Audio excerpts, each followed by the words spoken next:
So last weekend, my Aunt Sheila announced she was going to Marie Kondo her wardrobe. You know, spark joy, fold everything into tiny rectangles, yada yada.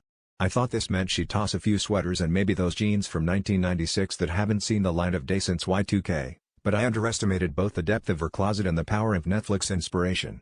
By Sunday morning, there were clothes stacked in every room of her house. She was even using the treadmill as a coat rack, though honestly, that's probably how it was being used before.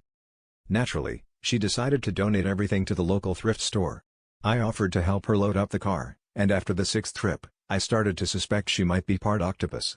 There were hats in the glove compartment, scarves wound around the gear shift, and a family of mismatched socks taking up residence in the cup holders.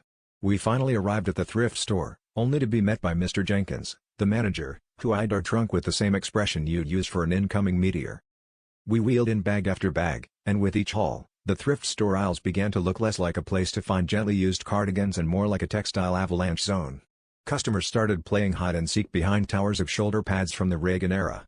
A teenage volunteer disappeared somewhere in the Bermuda Triangle of turtlenecks and has yet to be seen. At one point, I swear the mannequins started sweating. Mr. Jenkins finally called for backup, and the fire marshal arrived, looking like he'd rather be inspecting literally any other hazard. After a thorough inspection, the fire marshal informed us that the building was now legally considered a fire hazard, thanks to Aunt Sheila's generosity. The best part? The thrift store is now the only place in town where you need a map, a canary, and a Sherpa just to find the exit.